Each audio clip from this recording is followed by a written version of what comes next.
The new Narnia movie that's being produced by Netflix is going to be released Christmas, but 2026. So this is what Narnia Web is reporting. Greta Gerwig also did the Barbie movie, and she's on track to begin filming in July 2025. Narnia will debut globally in theaters, including up to 1,800 IMAX screens. This is what's being under the proposal, following a Christmas 2026 theatrical run. I'm also a little nervous just how it's going to go altogether. Of course, as someone who loves the Narnian books, C.S. Lewis is featured on this channel quite a bit. I'm just not sure what to make of it, partly because I'm not a big fan of Rings of Power and how Amazon has done the filming of The Lord of the Rings. One of the best things that Amazon could have done would be to hire devout Christian scholars who know Tolkien's work really well, because his Christianity saturates that world. There's all sorts of people from the Christian world that can pull this off. And it's the same thing with C.S. Lewis. Father Michael Ward, C.S. Lewis expert that I've had on my show. It would be amazing for him to be a consultant. I think everybody has this moment where Father Christmas shows up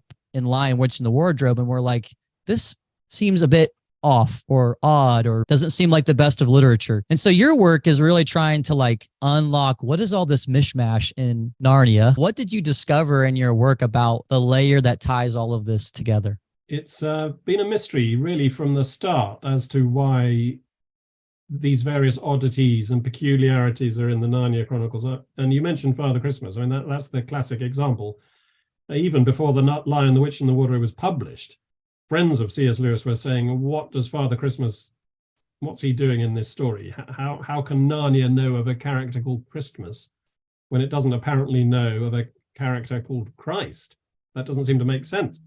I mean, they know Aslan, who's Christ-like. He is the Christ of that world, but they don't call him Christ. So what would they mean by Christmas?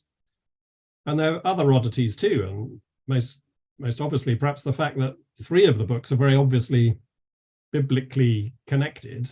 The Lion, the Witch, and the Wardrobe gives you a gospel story. The Magician's Nephew gives you the creation account, and the Last Battle gives you the Last Judgment and the Book of Revelation. But those are only 3 out of 7 books, and the other 4 don't seem to be so obviously connected to the Bible. And yet Lewis said that the whole Narnia series was about Christ. So various Lewis scholars have tried to find some sort of underlying scheme or pattern or blueprint that ties the books together. Theories have been suggested, like the 7 deadly sins and the 7 sacraments and all sorts of sevens.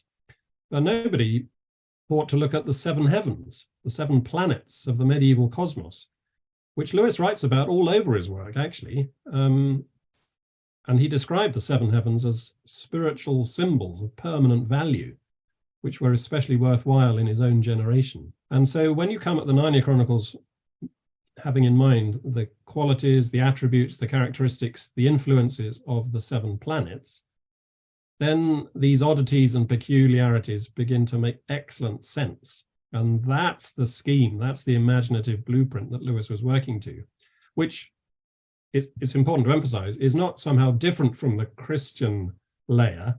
It's a further depth within the Christian layer. It's, the heavens are telling the glory of God, as Psalm 19 has it. And so Lewis is using these 7 heavenly symbols to as ways of depicting aspects of Christ, aspects of the Christian life, so that the children, as they come to know and love Aslan, they take on those same characteristics themselves. So they become kings and queens in The Lion, the Witch, and the Wardrobe, which is the Jupiter story, and Jupiter is above all things the kingly symbol. And in The Voyage of the Dawn Treader, which is written according to the symbolism of the sun, the children drink light and they can stare into the rising sun with their eagle's eyes. They become solar, they become like the light of the world themselves, and so on 7 times over. That's what I discovered when I was halfway through my PhD researches, and that's what my book Planet Narnia is about. And you mentioned the Narnia Code, which is a more accessible and popular version of Planet Narnia. It would be amazing for him to be a consultant. I don't know if he would want to, though, because then you put your whole reputation on the line, particularly if they don't listen to you. But I just think that these series cannot pull it off unless you know that Christian atmosphere, God's uncreated light that runs through Middle-earth. If you want to see a little bit more about C.S. Lewis, J.R. Tolkien, and Narnia Middle-earth through the lens of the ancient church, actually. I talk about sacraments, I talk about the church fathers and ancient liturgy a lot on this channel, but I also introduce Lewis and Tolkien and connect their writings with the writings of the ancient church because they knew them well, or through secondary sources from the Middle Ages. All right, guys, have an amazing Christmas. We'll see you. Bye-bye. So Aslan sings Narnia into existence, and then towards the end of that act, one of the creatures delightedly declares that he's made the first joke. And somebody remarks, well, maybe you are the first joke. And then later on, when the battle with the White Witch is about to begin, a Narnian lion takes great pride in the task that's assigned to him by Aslan, because Aslan has used the term us lions, and he runs around saying us lions, and it's very comic. So throughout his book, there are references to literature and to writing and to human subcreation, and he uses these references as parts of the plot, not just as gratuitous citations. Think, for example, of the huge letters under me in the silver chair and the importance of them. And those are human writing, right? The best king in Narnia is chosen. He's a humble man who promises that he won't vaunt his place over the other animals, but really care for them justly. And so for Lewis, story, myth, creation, poetic creation are all ways of, they're all keys to human life, if you like, to showing what human life is like. Yet they point to something even greater. They point to the creator. Lewis uses myth to gesture to the one who is the truth. For grown-ups, the pagan theology of Orwell's world, Until We Have Faces, points to the time when we hear this little thing, the gods will be seen as who they really are, as beautiful. Actually, we know who he is, one God who is beautiful and who's the lover of mankind. So, I mean, that we are sub-creators by nature points to the creator before us, but also to the future when we'll be like him. Why? Because we'll see him as he is. And Lewis is very aware that Jesus is in the center, not human beings as sub-creators, and heavens never co-creators, as some people in our day would like to call us.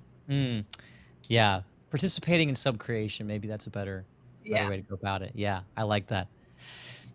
When you made the comment about the creature who has become the first joke of Narnia, it almost kind of makes it seem like Narnia is being birthed in joy and laughter, the dance. It made me think of the Great Divorce, where the lady, she's grumbling her whole life and then she becomes a grumble. Yes. It contrasts with that in my mind when you said that. And it kind of leads to our next question, where, Lewis takes union with God seriously and our participation in sub-creation and seriously, but he also takes it seriously when we reject that call. How does he depict that in his fiction and nonfiction of, dehumanization or descent or detheosis, if you want to call it that? Well, I mean, I would say that he does it both with great abandon sometimes, but also with great care, if you can do both. I mean, he's when he picks the picture, or when he paints a picture of dehumanization, it's absolutely clear what he's doing, but he's also quite careful.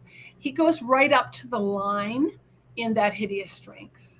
Now, it does look like there are kind of two possible results of when a human being, and I'm saying possible results of, or maybe two stages of devolution, one worse than the other, when human beings reject God and his calling, and we're called to care for the earth, to be benevolent caretakers of the animals, and to name them and to nurture them. Well, Uncle Andrew, for example, let's take the kids' book.